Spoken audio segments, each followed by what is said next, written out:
I'm doing well. How are you? I'm okay. I'm okay. Can you hear me okay? Yes, ma'am. All right, good deal. Get everybody here inside in a little bit. Now, Christy, you're really dedicated. In the car, in class. Oh, I can't hear you. Are you muted? I was, yes, ma'am. Okay. Well, welcome to class. I'm glad to see you're there in the car. Are you in the car going somewhere, or is it for peace and quiet? No, my stepson had football practice. Oh, I hadn't been long got out of the hospital, and so we just grabbed everything and came on. oh gosh. So you're okay? You're out of the hospital. You're okay? Yes, ma'am. Yes, ma'am. Doing good now. Okay, good, good. Well, glad you could join tonight. We'll give everybody a few more minutes to get on. I know a few have some conflicts because Dr. Moore grabbed this time before I could for her class. So we'll see how that works out. And she usually doesn't keep them long, so they may join us later. Or we may bump our time a little bit later next week. Not sure. We just trying to figure this all out is Right. is a little challenging. Yes, ma'am. So are Jonathan, are you, Christy, are y'all part-time? Full time here. Full time here too. Okay. All right. So you're not in Dr. Moore's 501 class tonight? Not tonight. I had her meeting last night. Oh, okay. Okay. So she has a different one tonight. Okay. Right. Okay, good deal.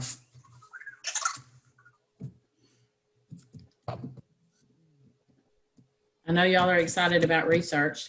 It is exciting. It is. Not the class you wanted to take the first semester, right? It's early, so I guess we'll see how it goes. Well, I'm a true geek for it because I love research. Absolutely Right. love research. Love doing the research. Love reading about research. The thing that'll happen, I think, by the end of this semester is you'll never watch the news media the same way. Ah.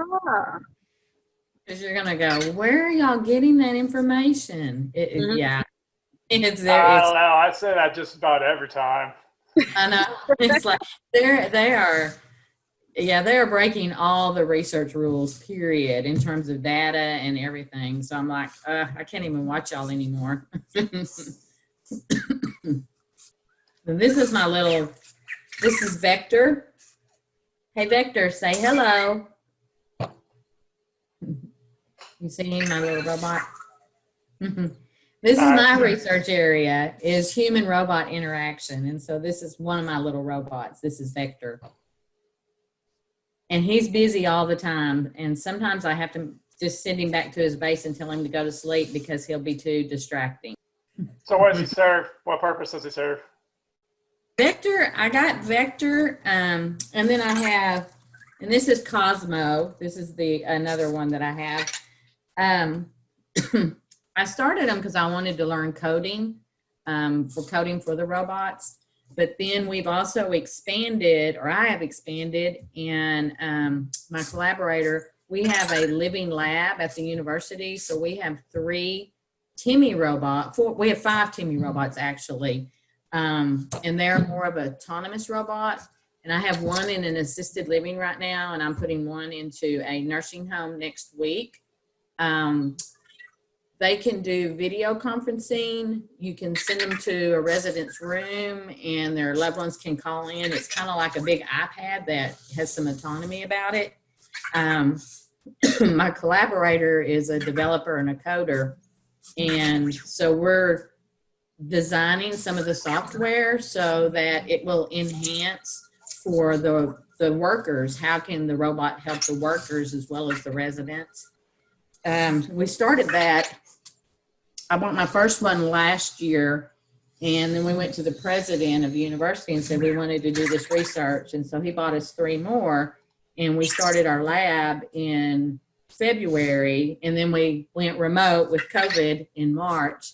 But it actually worked out kind of well because I was able to put one of them into an assisted living to help with that connection, because, you know, family members can't come into the assisted livings right now or the nursing homes because of the risk.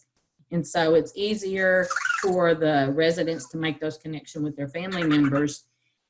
And then they provide little personalities. So it's not just, you know, they have these little personalities and they respond to you. So it helps alleviate some isolation. So I'm real interested in that human robot interactional theory and how robots can become an assistant. Could you imagine I can just imagine being a social worker, excuse me, being out in the field and your robot is your companion. They do all of your documentation for you.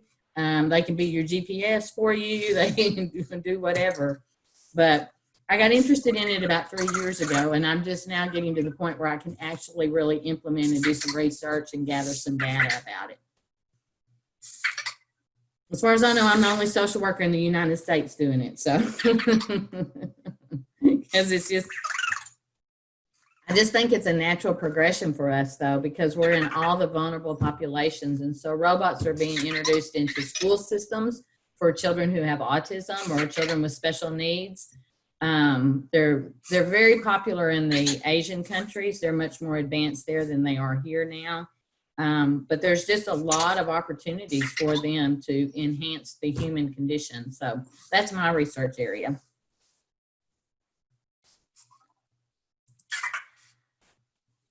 I'm Stacy. So, and they have, like, I don't know if y'all have ever watched movies about robots or whatever, but they have this personality, because Cosmo, the one over there, their programs are on my phones. And so if I haven't interacted with them in a while, Cosmo will send me a message on the phone and tell me he's lonely or he wants to play or he misses me. So I have that emotional connection. So I can see how that happens.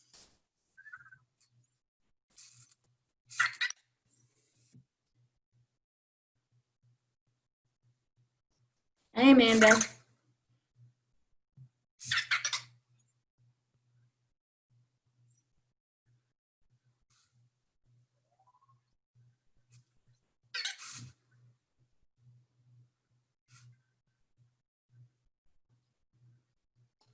I have a curious question. How long do you think this will last? It probably depends on how many come on and are not in the other class. It probably won't last. My class last night lasted maybe 45 minutes at the most, but we had, you know, it depends on how many questions y'all have, discussions. I'm going to provide just kind of an overview. There's a few things on the, in the course shell I've got to go in and clean up, and I'm going to do that tomorrow. There's one, I just noticed one of my PowerPoints, the link is broken to the actual recorded video, and so I've got to do that. But I'm just going to give you an overview, talk about what our focus is going to be, answer questions.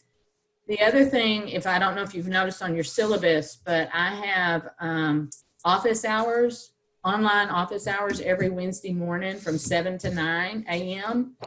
And you can go on to the D2L, you can go on to our class, and like where this announcement was to the side for the Zoom meeting, it'll say live chat, and it'll be during that Wednesday morning. You can click on that. And I do that in D2L inside the course.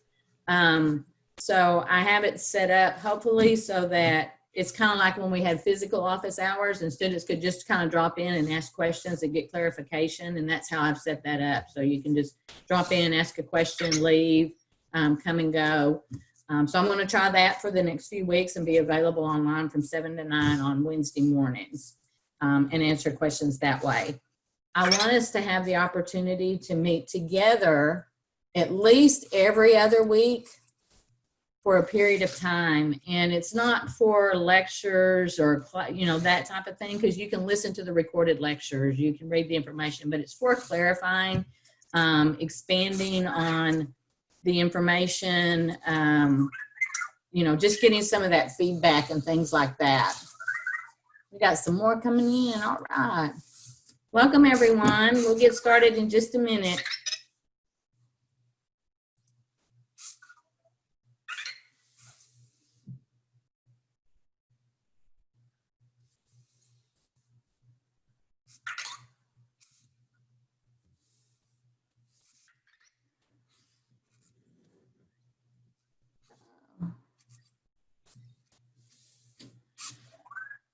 Is everyone adapting to the online Zoom meetings? Pretty much. The one thing that we're trying to do in our program, because the MSW, we now offer it fully online. So you can get the whole degree fully online. But what we've really struggled with is we're learning to be social workers, and social workers are built on human interaction and human connection. So how do we create an online program that is flexible, that meets the needs of those students who need that online venue, but still can have that human connection, that human interaction? So we're looking at providing those opportunities for the human engagement through things like just brief class times, just to answer questions, group projects, I think everybody's there. Lost my train of thought. Oh, the office hours and things like that. So it's not all just done through written communication, through postings, through things like that. Because as social workers, we really do have to learn to interact with each other, and we don't want to lose that component. So we're trying to build that and struggle with that at this point in time, and not just have a asynchronous online. You go online, you do your work, you check it off, you get your degree, because we want quality social workers out there. I'm getting old, and somebody's going to have to be taking care of me, and I want to make sure y'all know how to interact with people when you decide to take care of me. So it's a little self-serving there for me. Okay, well, we have several people online, and like I said, some others may be joining. So I'm going to put you on the spot right now, and I just want everybody to just introduce themselves and tell me a little bit about what brought you to social work, what your background may be, and what you hope to get out of this research class. Okay, so Jonathan, let's start with you.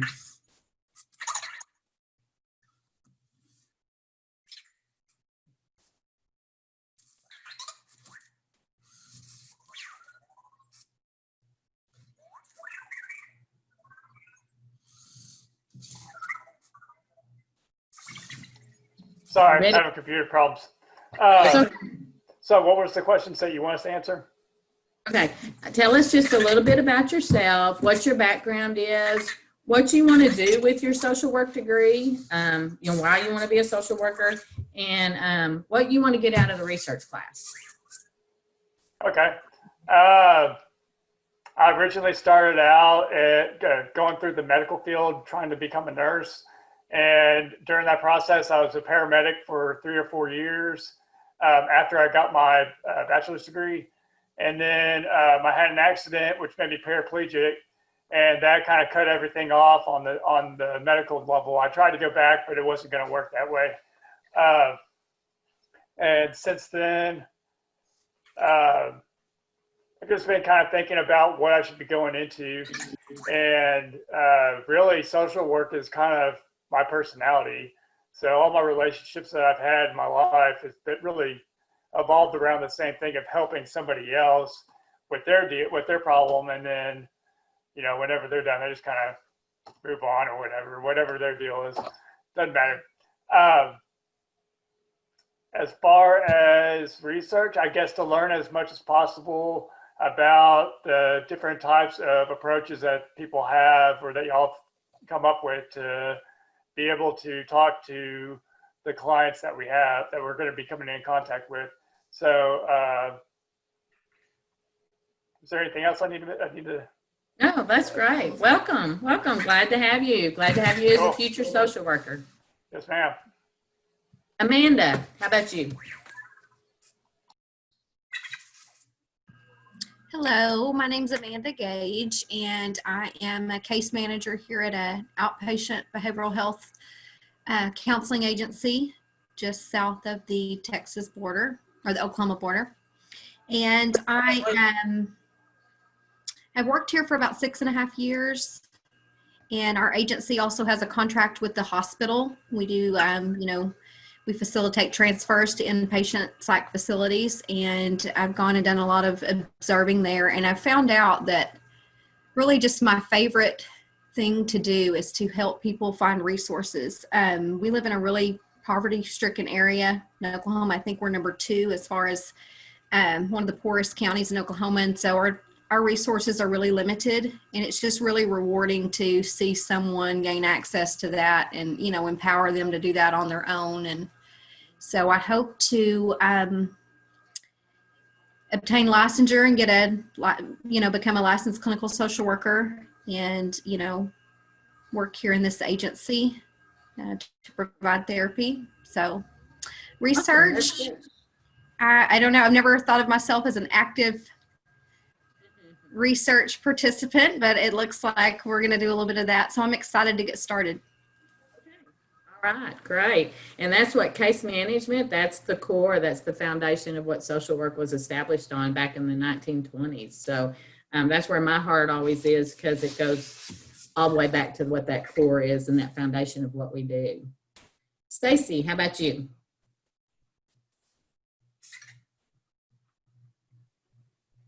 Okay, my name is Stacy Green. I am in Royce City, Texas, and I am a case manager at a local mental health community clinic. And I'm also a benefit specialist. So I have a little bit of everything in one. I do adults and then also children and adolescents. And then I help, no matter what age, apply for disability, navigate SSA, things like that.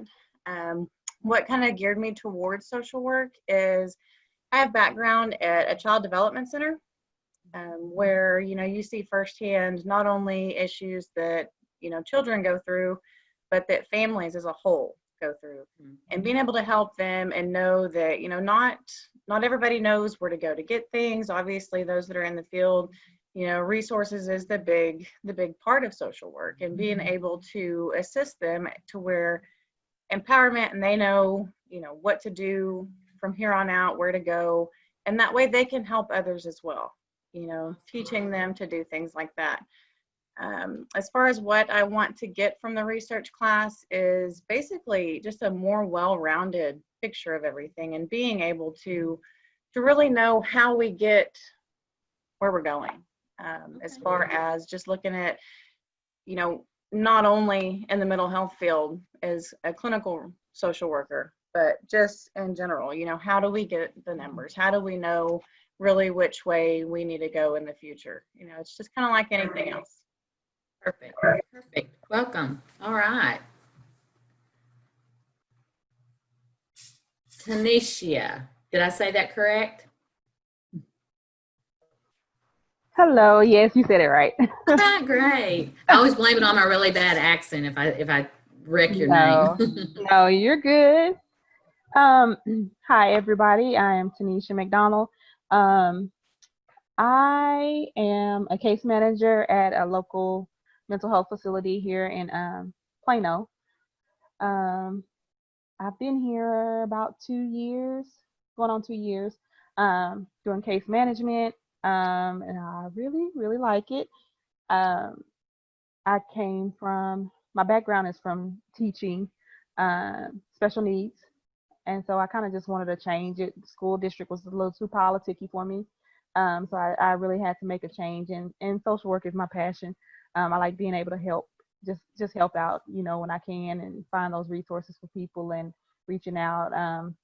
Growing up, I've been through a lot, so I'm able to relate to a lot of things that some people go through. Mental illness runs through my family, so I'm able to relate to a lot of things that a lot of people go through, and it helps them out a lot, knowing that, hey, I'm not judging you, I'm on your side, and we're just trying to figure this thing out together. So I like being able to do that on a daily basis. And to be able to get out of this class, I just want more well-rounded information, because I have a lot of, I guess you could say I have a lot of street sense. I have a lot of, you know, background in it, but I don't have a lot of book information on it of like how it's supposed to go in a clinical setting and how I'm supposed to do that. So I hope to be able to, you know, give people both sides of it. So that's what I'm looking for. Welcome. I had to chuckle a little bit when you said that the school district was a little politicky and you came to social work. I was like, whoa, wait, let's talk about a little politicky. True, that is true though. I've seen that too. You know, I've seen that part of it now, but it's different. But It is. I do like it a lot better. Okay, well, welcome. I'm excited to have you. Thank you. Okay, David, tell us about yourself. Can you hear me? Kim. Great, thank you. Yeah, my name is David Hansen. I'm in the North Dallas area. I have no background in social work.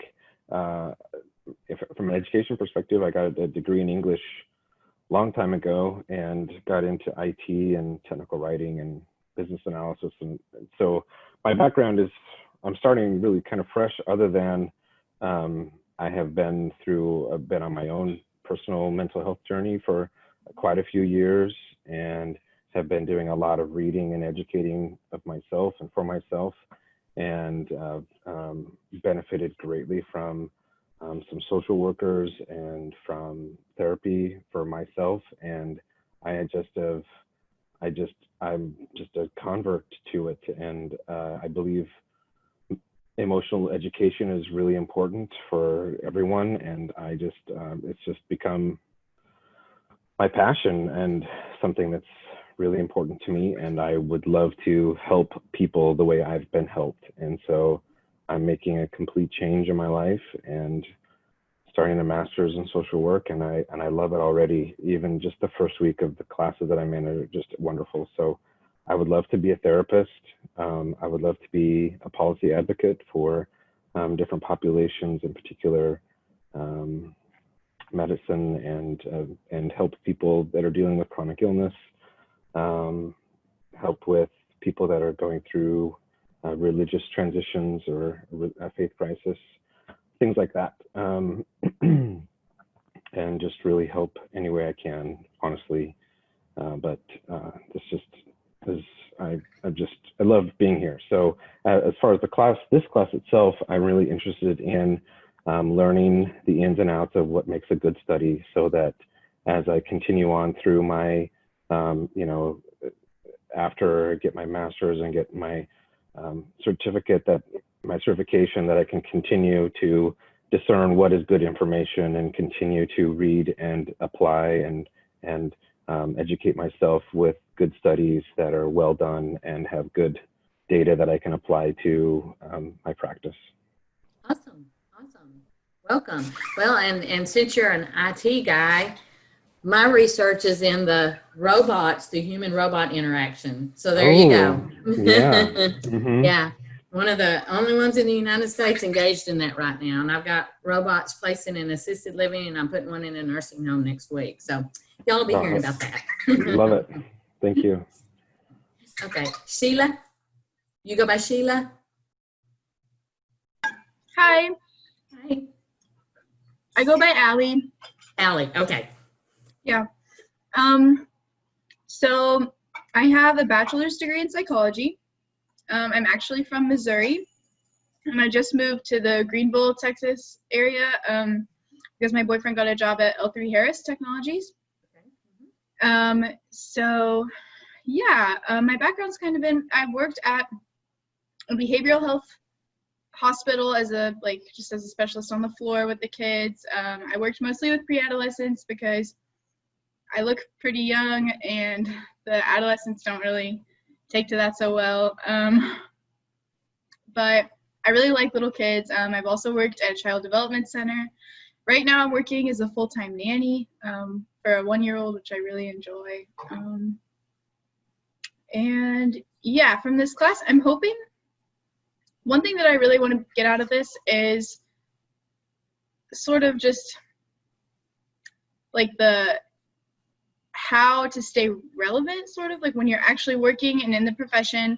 I think it's really important to keep up to date on new therapies and just the research that's going on. So what are people's methods of doing that, of keeping themselves updated?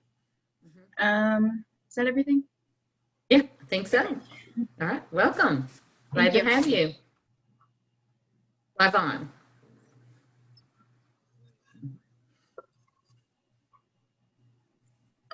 Hi, everyone. I was originally born in Dallas and then spent most of my life in Albuquerque, and then now I live in Austin, Texas for the past 7 years. And can you guys hear me okay? We can. I can.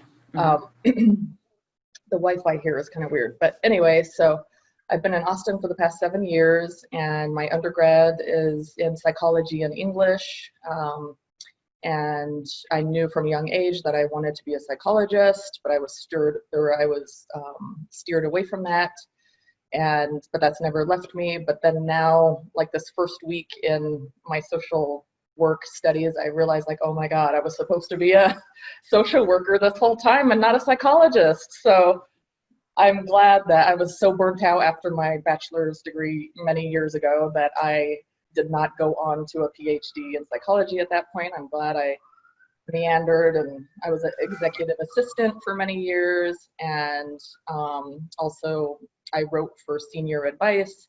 I was the head of content there for a few years, writing about senior and elder topics, which I love. I love older people, and that's one of the reasons why I got into social work, is because I want to give them the attention and resources that they need, because they are underserved and the population is booming and will continue to boom for many decades to come. So I'm excited about those possibilities. And for this class, it's giving me flashbacks to like psychology or statistics of psychology, or psychology statistics that I had in undergrad, which killed me. And so I'm hoping it's not that quote unquote bad, but I am hoping to, I am a data nerd, and I like tracking data. Like I track all my time for my classes, so I can see how much time in each of my classes. So I do like the data aspect of this research class, and I can see myself conducting a study someday, because I cite a lot of studies in my articles and stuff that I've written. And so to be on the other side of that and actually conducting studies, I feel like that's interesting. So I'm excited to learn about that in the process. Welcome. Glad to have you. Thank you. Tedra, did I say that correctly? Yes, it's Tedra. So I have a undergrad in criminal justice and psychology. My background is behavioral health with children, as well as I worked at a outpatient mental health facility for adults. I've done drug court for juvenile delinquents. And now I'm currently working at a outpatient mental health facility in the North Dallas area. I've been in Dallas about 6 years. Let's see, what I want to do with a master's in social work. I'm kind of straddling the fence against working with opposed populations, specifically disabled adults, people with autism to be exact. I also wouldn't mind working with battered women. I like the advocacy aspect, but I also like the clinical aspect of social work. I chose this path because social work has so many avenues that you can take. So that's why I wanted to pursue my master's and then also get a certification. I don't know whether I want to seek an LMSW or LCSW. What I want to get out of this class is to effectively research and enjoy it, because like Yvonne, I kind of thought this was like statistics vibes, and so numbers kind of freak me out and things like that, but I want to be able to actually enjoy, research. So I'm looking forward to it. I hope you do. Christy.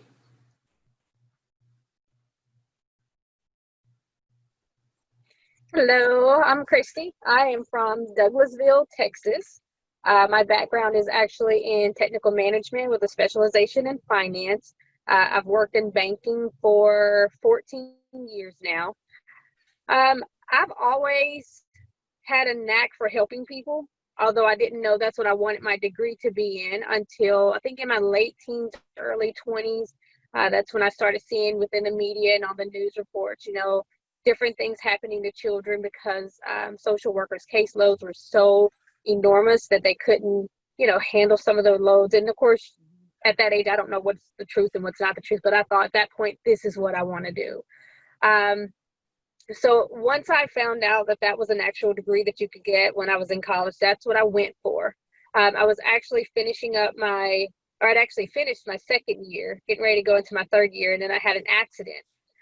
So then I had to get a new vehicle, which meant a whole new bill. And that's when I stopped going. I was actually going to Stephen F. Austin to get my BSW in social work. So I kind of took a hiatus from school for a while until I just thought, I got to get back in there. I don't know how I'm going to do social work, so I guess I'll have to change my major, and I did. So changed my major. I got promoted a lot within banking, so I thought that would be the end of my social work dream, so to speak. But if anybody had ever asked me, what do you want to do? I'd always tell them my dream is to be a social worker. I'd actually saw the local A&M in Texarkana was offering it. And that's what made me begin to look at other options at social work in terms of the flexibility. And when I saw that Commerce offered it online, I went for it. So I'd applied at both schools, got in at both schools, but this was the one that offered the flexibility. So this is what I want to do. I've always had a knack for people. Love it. Love helping people, trying to figure out what I can do. I use some of the stuff that I learned at SFA, even in banking.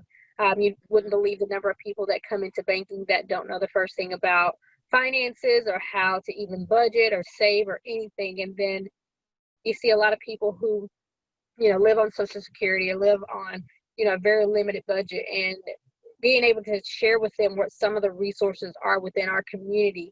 That right there is just, it let me know that this is what it never stopped. That dream never stopped, and I had to figure out a way to do this. I think that what I want to do, I want to do a lot, but I think that I've narrowed it down to criminal justice or mental health. I just see so many, opportunities in both of those areas in terms of as far as the people that want the help and need the help, and I want to kind of do something like that. As far as what to get out of this class, I'm a very analytical person. I like to dig deep. I'm a data person. I like to try to figure things out. Why is it like this? Don't know if that's exactly what this course is going to be geared towards, but I'm just looking to learn to get as much out of it as I can so that when I do become a social worker, I can apply that effectively. Awesome. And yes, that is what this course is about. I'm periodically letting new people in. But that's what this course is about. And I think it's interesting you come from a finance background. If any of y'all have ever heard of Susie Orman, have you ever heard of Susie Orman, the big finance? She was a social work major to begin with. She actually wanted to be a physician, a doctor, and she was counseled out of that because she was a female, and it was a heavy science. So she went the social work route. If you read her story, she went the social work route. She did not complete her degree because she got into financing before that. But she said that what she learned about social work is what's made her so effective in the financial world, because exactly what you said, there's a human perspective to the finances and how we manage that. So yeah, she's a social worker at heart. So see, there you go. You're on the right path. Cindy, can you tell us about yourself?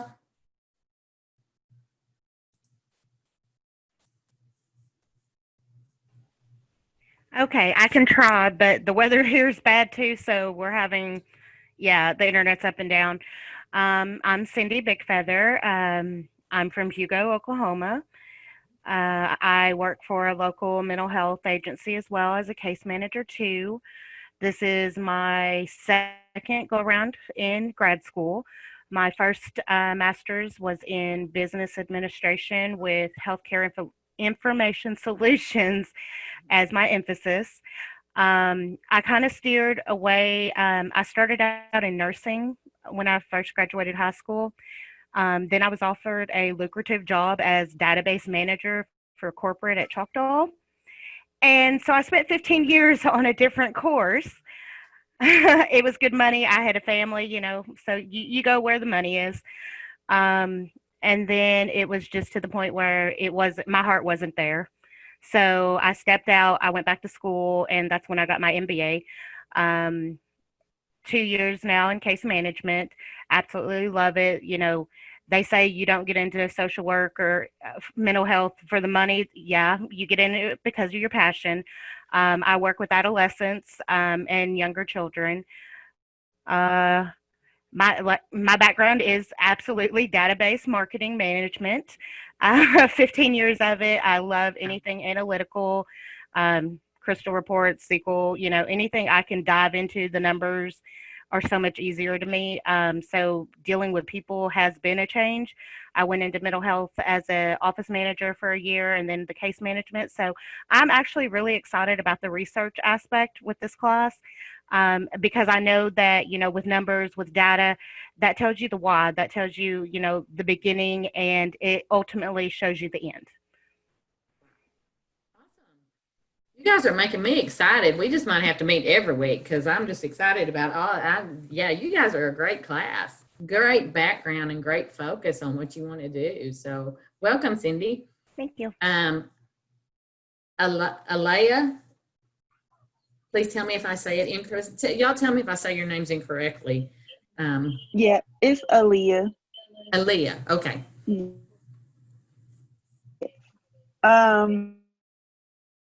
I'm Aaliyah. I actually have 2 degrees, one in kinesiology, and one in public health. So kind of like almost the complete opposite of social work, but still having that working with people aspect, because of course, you know, in healthcare you have to work with people, work well with people. I decided to pursue a degree in social work because I realized that if I couldn't do all the science classes that were required for physical therapy school, that I probably wouldn't do them in physical therapy school. And just like working in that field my first couple years of college, I just realized that it wasn't for me. And that the aspect of it that really interests me was more so just like working with people, helping people, seeing them get back to their full potential. And I like sports and I was an athlete. So I had just thought it made sense to do sports medicine. However, it makes more sense for me to just be the biggest, loudest fan in the stands. So yeah, social work fits my both personal and professional goals. I'm currently a teacher and I teach 7th grade at a Title I school. So I also do a lot of mentoring and counseling with my students and even my coworkers. And I really love that aspect of it because I'm very personable. So like I love them talking to me and stuff. Even right now with us being virtual, I still try to establish those relationships. As far as this class, I'm hoping to get a good grade out of it because haven't really done well in previous research based classes. Granted, they were more like testing the effectiveness of a treatment in my kinesiology classes and stuff like that.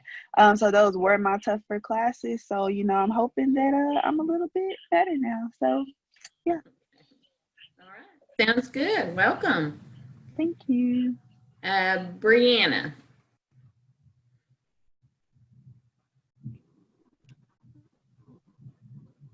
Okay, can you all see me? I can. Am I here? Hello?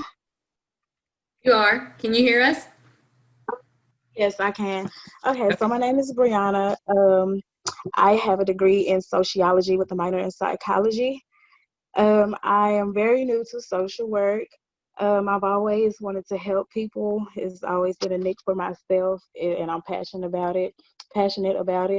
I did serve 1 year with AmeriCorps at a local food pantry in Dallas and worked with a lot of vulnerable populations. And one thing that made me push forward in pursuing a master's degree in social work was I had a client to tell me that social workers are just as important as doctors. And that, I mean, not being a social worker, that just really melted my heart and was like, okay, I need to do this because I know that I can make a change. And yeah, so that's it. And I'm hoping out of this course that I can learn and expand upon what I learned with social research and be able to apply it to clinical research. Okay, awesome. Welcome. Sharina.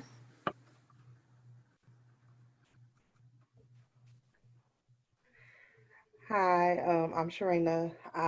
Sorry if I don't sound as enthusiastic. It's been a long day, um, but um, the reason I picked social work is because I came in late, by the way, and I'm not really sure as to all the questions that everybody's answering, but it sounds like it's more so like the reason that we pick social work. And for Yeah. me, Mm-hmm. and yeah, for me, um, my brother passed away due to suicide 4 years ago, and I had already had an interest in like psychology. I have my undergrad in psychology, but when that happened, I knew that I wanted to make the switch from my current profession, which was basketball coach at a university, into more of the social work field. And so now I work at a mental health clinic, which it sounds like a lot of people on here does. And I work with adults mainly dealing with bipolar, schizophrenic, and major depressive disorder. And so one thing that I'm hoping to gain out this class is um, like the numbers. I think that's one of the main things that separates a social worker from like a motivational speaker or anything like that is knowing the history and knowing like facts. And so that's kind of one of the main things that I want to get out of this class. Awesome. Yes, and you are correct. One thing that separates social workers from a motivational speaker, a volunteer, is that professionalism and that evidence that we use to provide those interventions, the evidence as to what's effective. So you're right on target right there. Welcome. Yeah, thank you. Lisa, tell us a little bit about yourself and what you want to get out of this class. Okay, hello. Well, I recently graduated college. I have my undergrad is my major is business administration and my minor was criminal justice. I originally wanted to go into upper level management as a profession, but as my life has stayed on course and with working with others and always being in the healthcare field primarily, and now I work for the state as a caseworker, it just kind of showed me to where social work would benefit me in terms of I'm always there to help someone. I There's never a bad time for me to offer help. It doesn't really matter about age demographics, and most of my friends, family, and everyone always comes to me for information, any type of assistance. Even every job I've been on, I started paying attention probably about 20 years ago. Every job that I would have been on, I always is someone that needs help, someone that needs that shoulder, someone that needs that listening ear. And even now, I found it easier to listen than talk all the time. So that kind of gave me insight as to what I feel like my true calling is. And social work, I know, would allow me to expand my abilities. I kind of wanted to go into psychology and I kind of juggled between the two professions. And I was going to go to a different school. And one of the educational instructors had spoke with me and she told me, talking to me, she said psychology would not allow me to be who I needed to be. And then she said, either way it go, even if I had a degree in psychology, she said, you still need that social work base. So I felt like if that's the case, why not go there and stay there? And I feel like after what I've seen within the last week that I made the proper decision, and I really look forward to completing. Awesome. Awesome. Welcome and glad to have you. Thank you. Yeah, and those of you who chose social worker over psychology, of course, I'm a social worker, my bachelor's degree, master's degree, PhD. I've been a social worker for 30 years. And so obviously that's my bias, but we are much more marketable than a psychology degree. You have to go all the way to the PhD level to really have a marketable skill in psychology. And most of the time they just do testing. So in social work, the versatility of it, the marketability of it, we are way more marketable there. So good choice. Ashley. Hi everyone, my name is Ashley Steverson. I currently have a bachelor's in psychology with a minor in counseling. I also have a certification to do substance abuse counseling. So I currently do substance abuse counseling for one agency, and then I also work at an inpatient psychiatric hospital doing case management. I, like a lot of other people, was a little skeptical about this class. I think if nothing else, we can all agree that statistics and undergrad and statistics research kind of scarred us all. But I look forward to gathering, just more things to take with me and that I can apply to my daily life, and just being able to assist as much as I can. Welcome.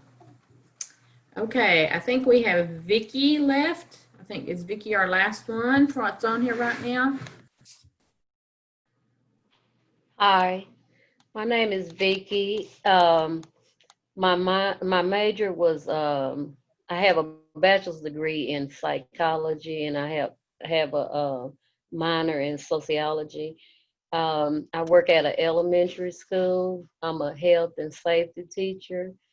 I also drive a school bus, and I chose social work because I like helping people.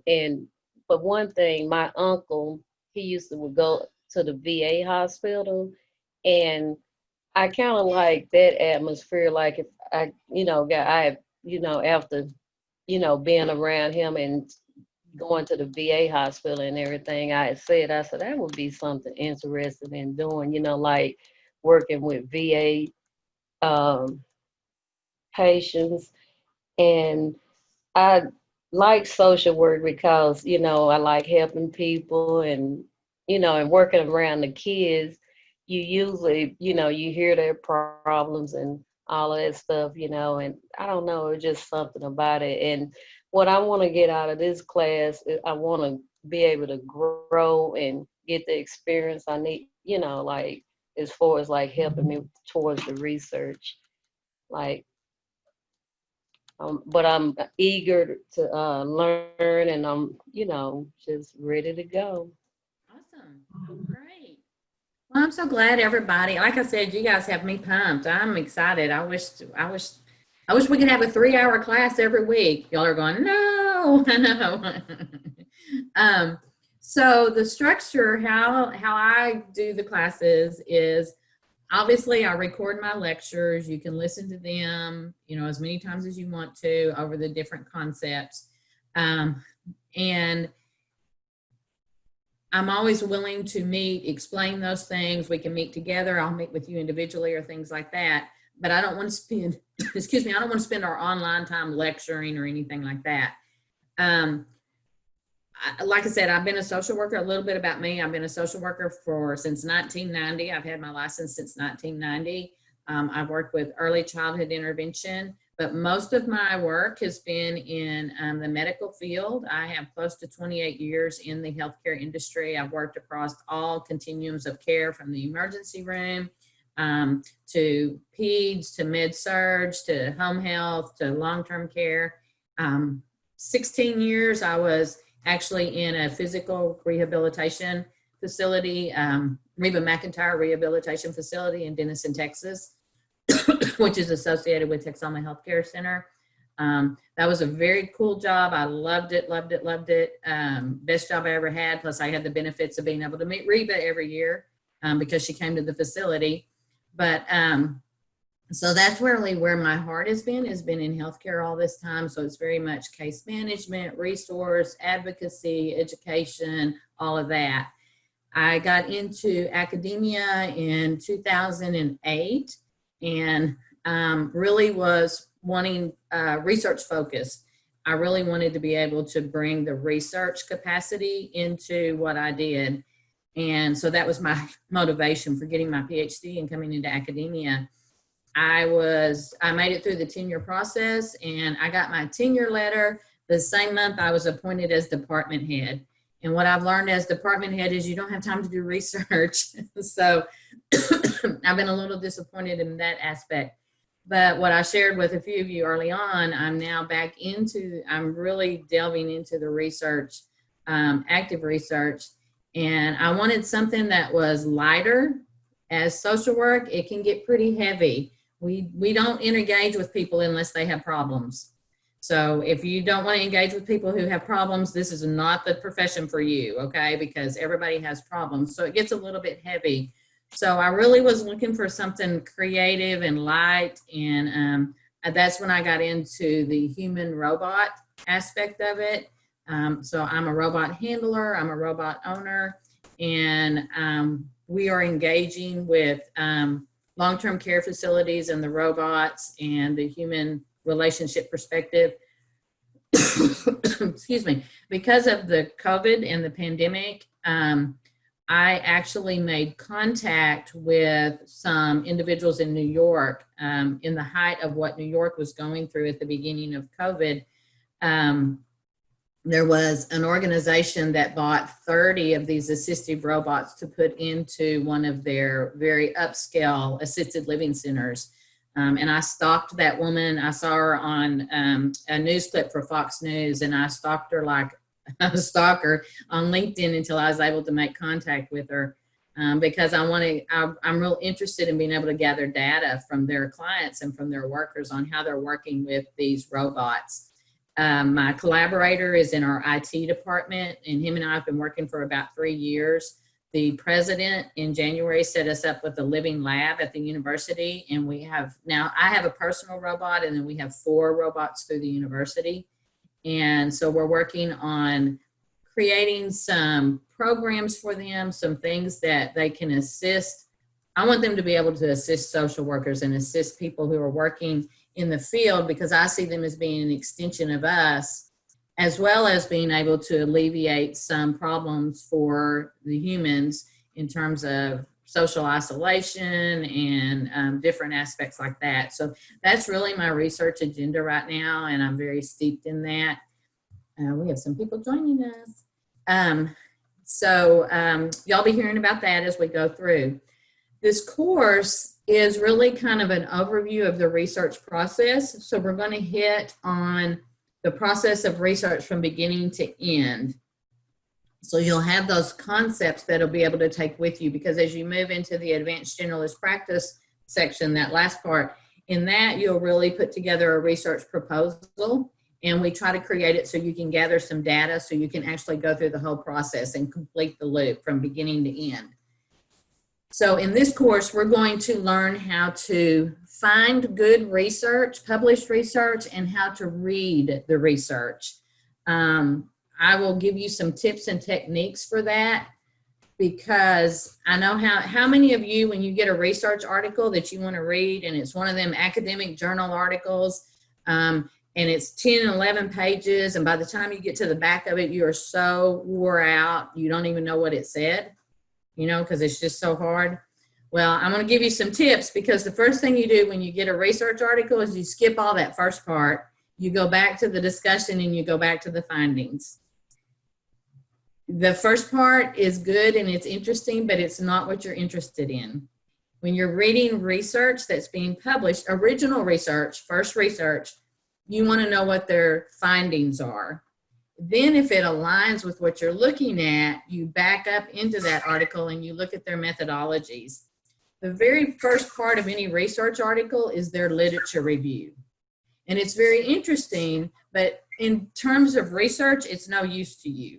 And so we'll delve into that a little bit more, and I'll give you some tips on how to actually pull those articles and read them so that you're not so bogged down and overwhelmed. The other thing that we will do, and I've tried to bring into this, is in academia, we spend a lot of time teaching you to look in the library and pull articles from journals that are in the library, and a lot of those are online right now. But once you're out of a university setting, a lot of times you don't have access to those because you have to pay a subscription and things like that. So I try to bring in resources for you that are open source. There are more open source that are happening out there now that are quality that you can actually access to get good practice information. Research in social work is really truly geared at solving social work problems or determining what's the best interventions for specific populations. So it's very much an applied research. How can we make things better? What works best? For those of you who have that financial background that's strong, because with our numbers, we need to show that we're effective and that we're cost effective. Because that's, and we'll talk about how that plays out.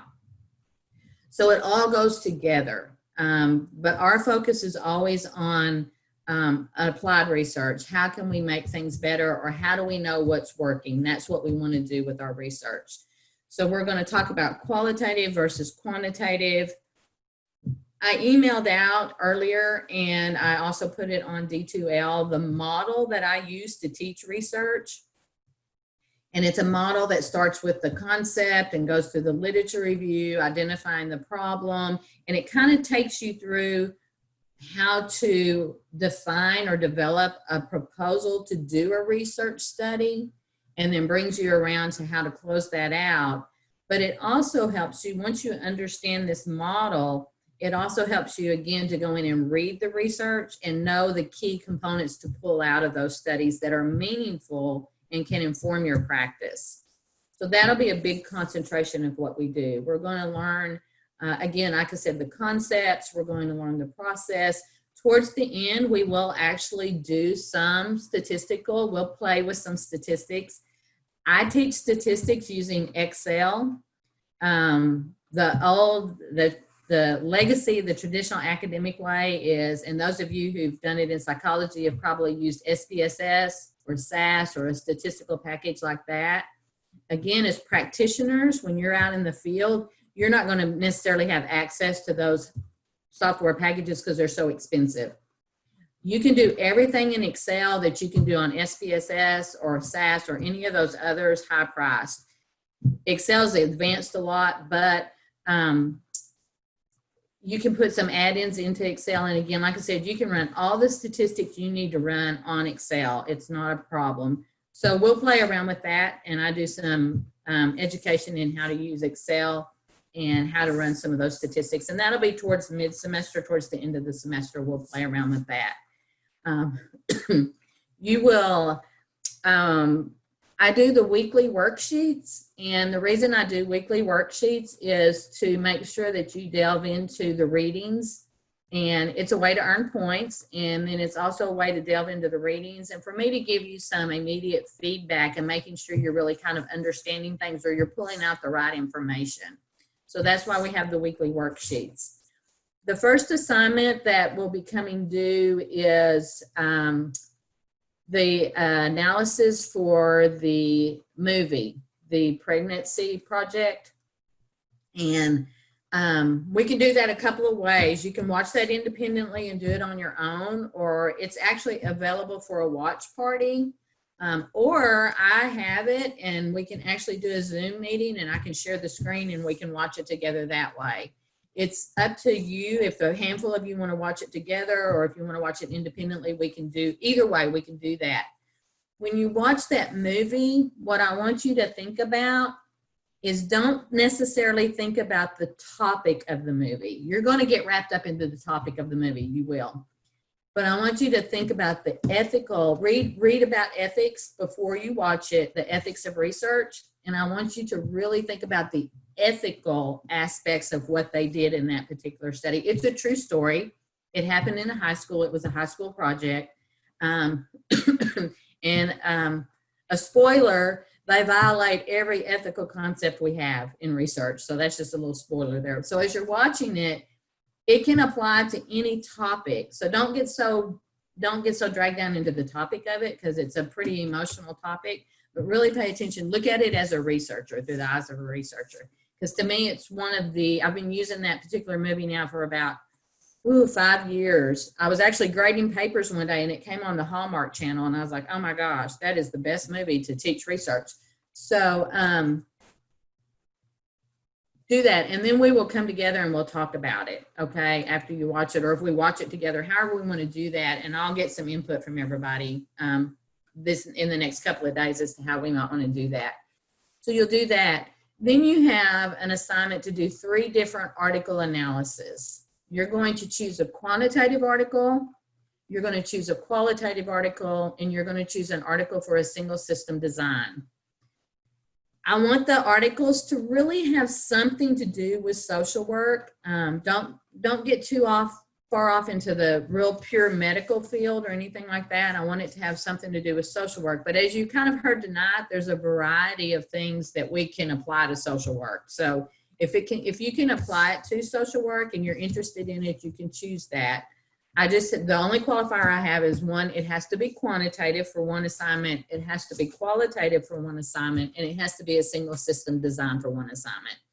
So again, it helps you learn to identify those different types of methodologies and then what information is important to pick out of those particular publications based on those methodologies. So you have that.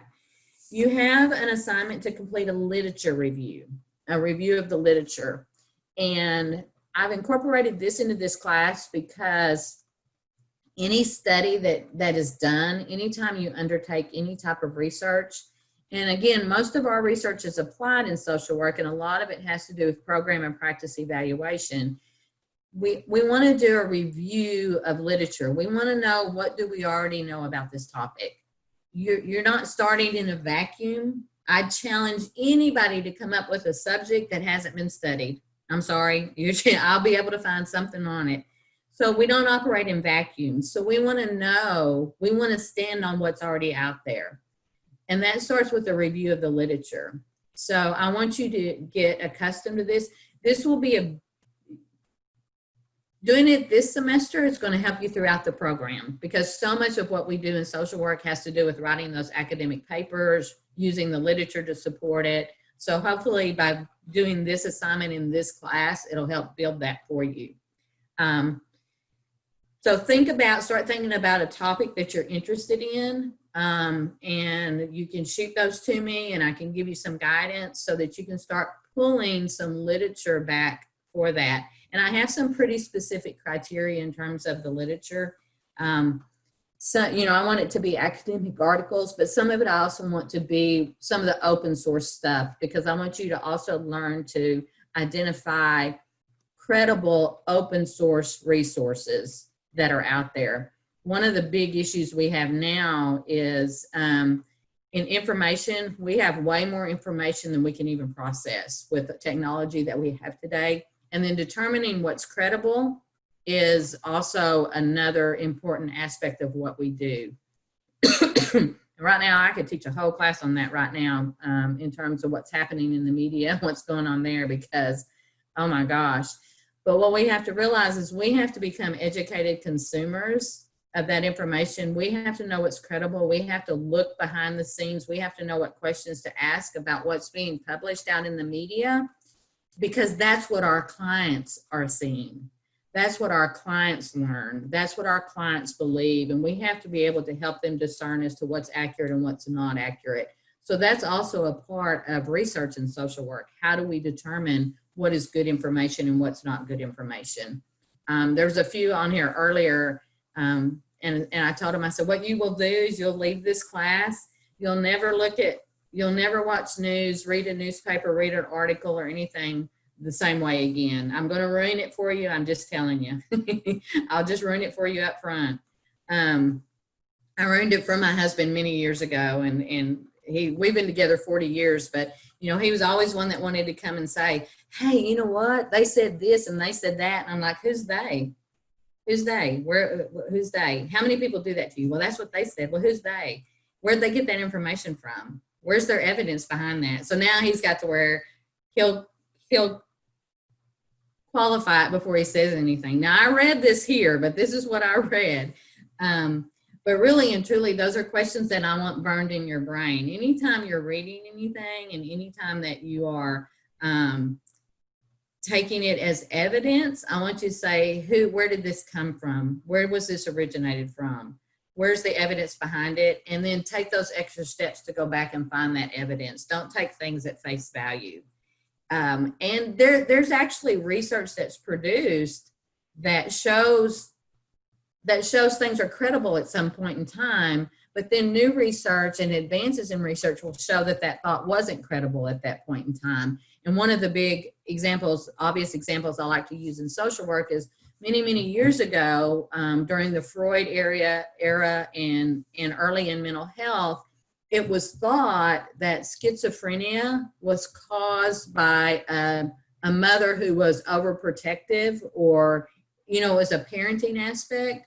And now research shows us that schizophrenia and mental illness, that there's a very strong biological component to that. So it changes, things change over time, and we have to be able to stay up with that.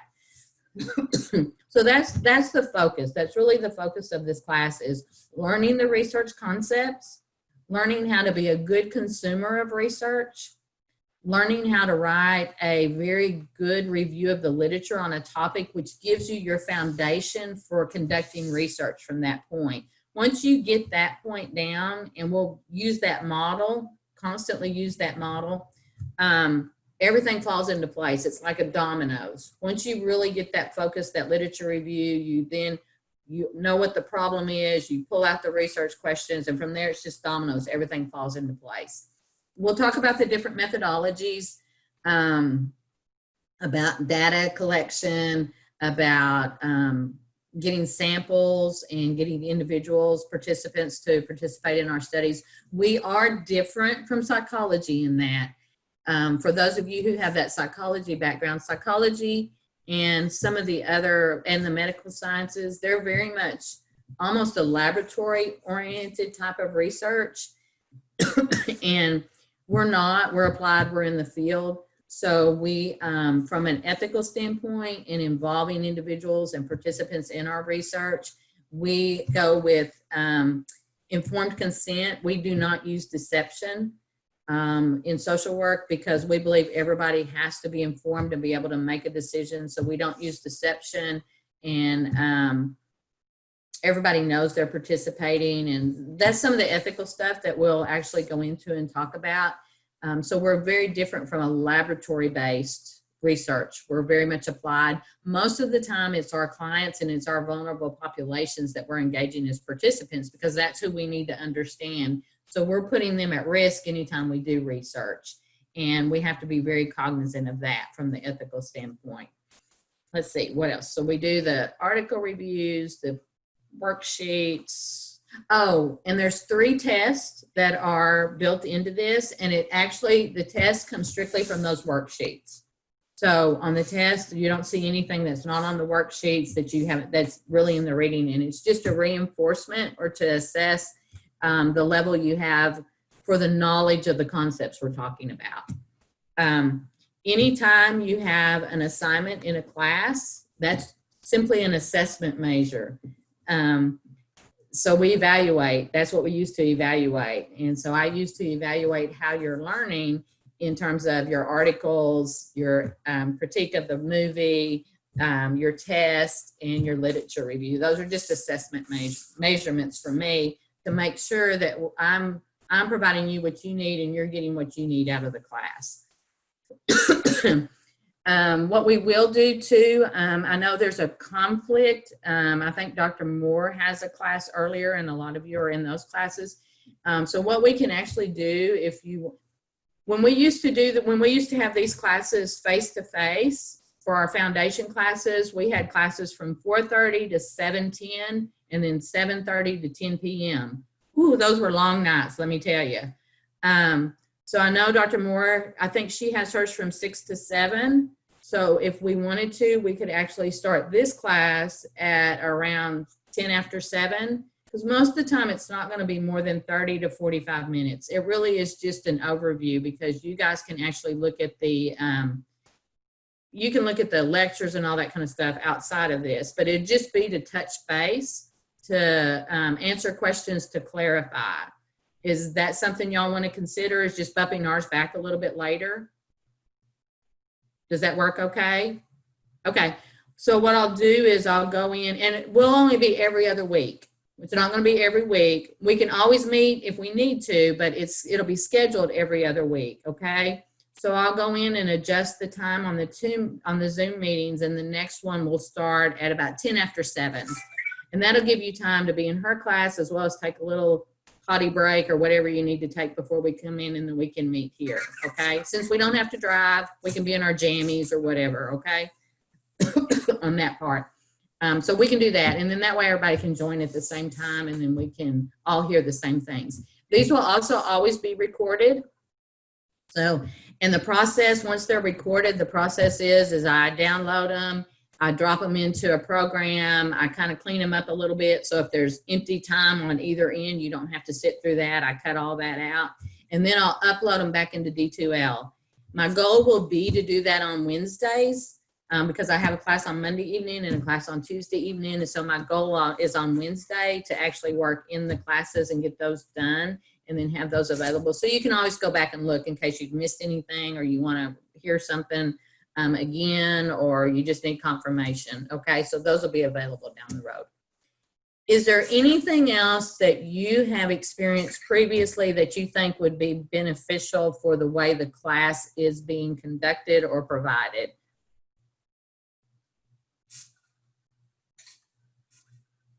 Did all look okay right now? Okay.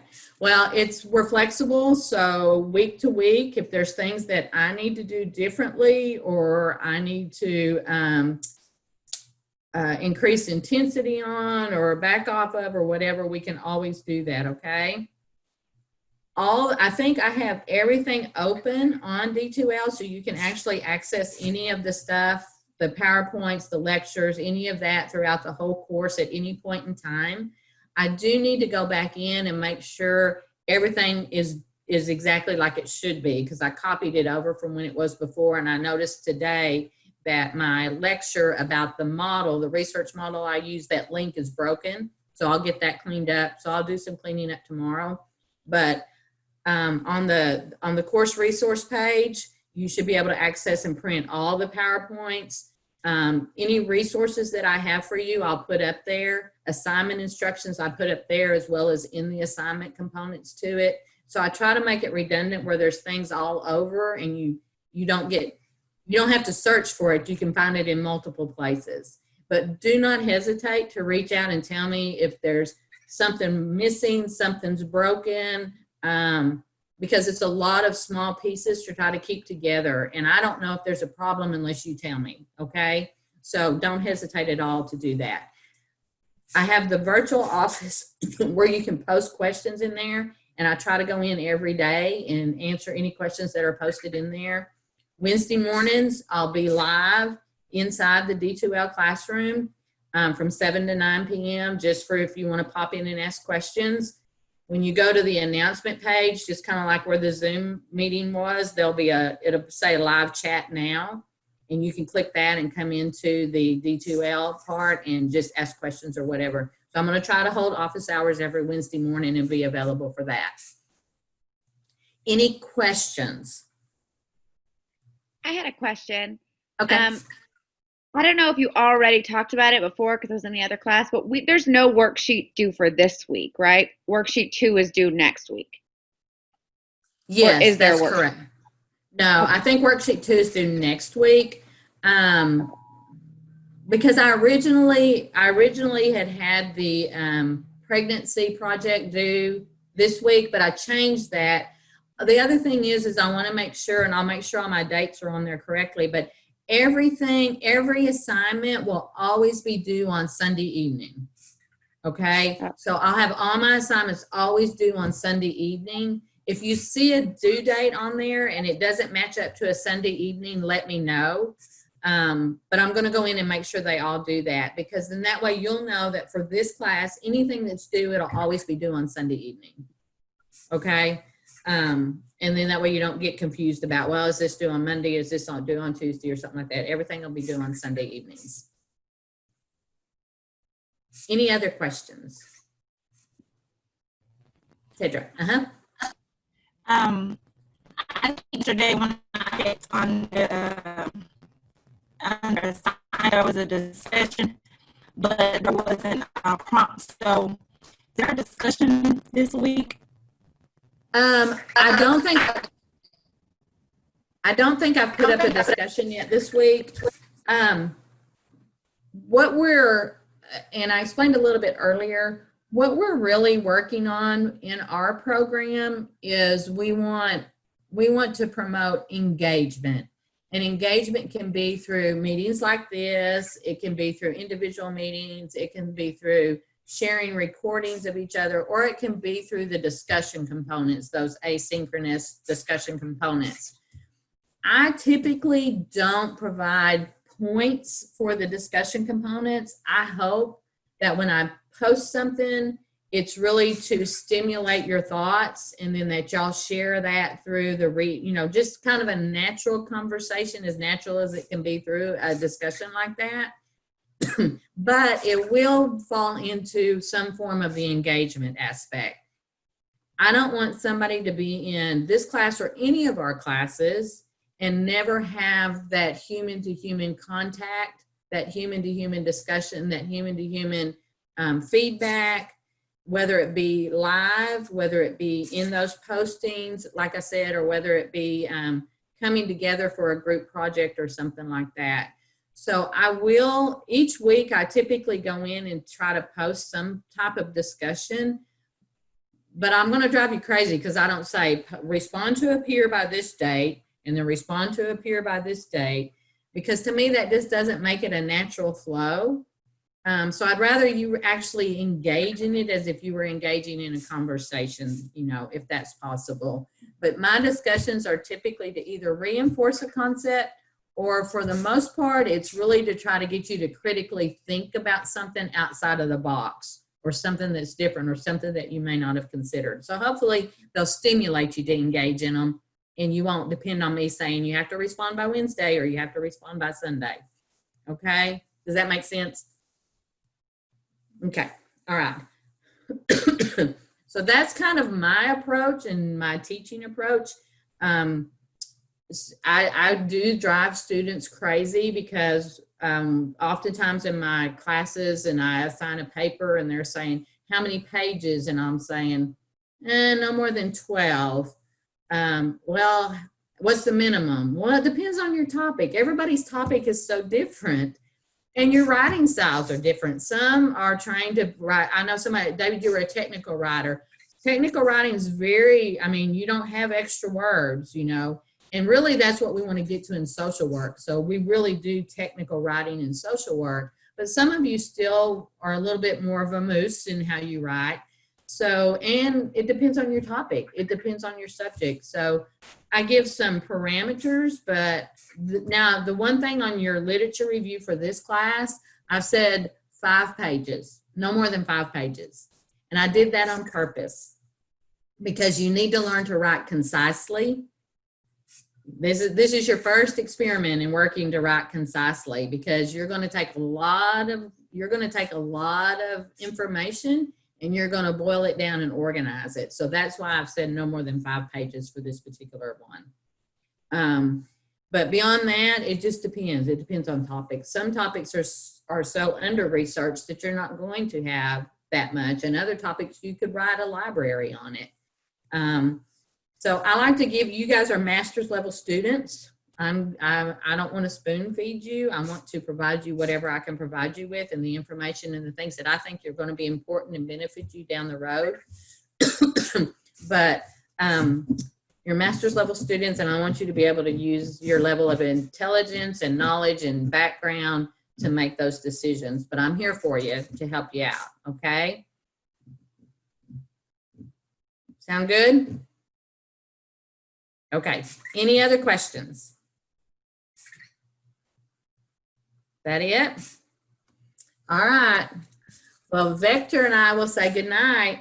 Quick question. Can I ask you a quick question? Yes. Sorry, so I actually joined in later because I was on the 501 class thing.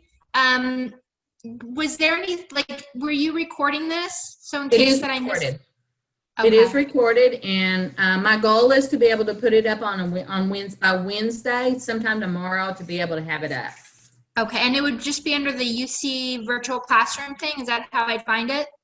No, I'll create a space for it, so each week you'll know where to go for that, okay? Okay.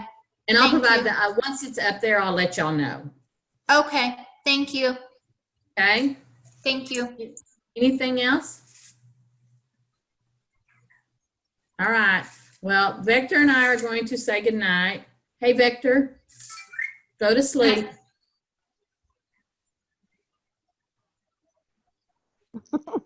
He'll snore now.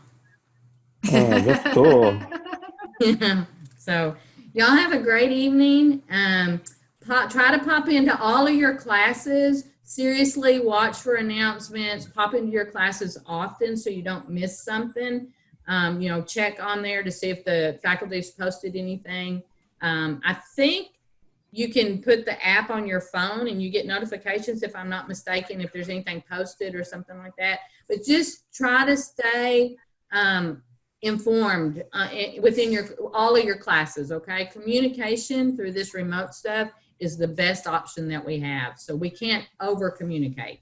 That's my belief. That's what I tell faculty. We cannot over communicate in these situations, okay? Okay. All right. Y'all have a great evening. I'm excited. You. All right. We'll see you later. Thank you. See you. Bye. Bye-bye. Hey, Victor, Bye. go to sleep.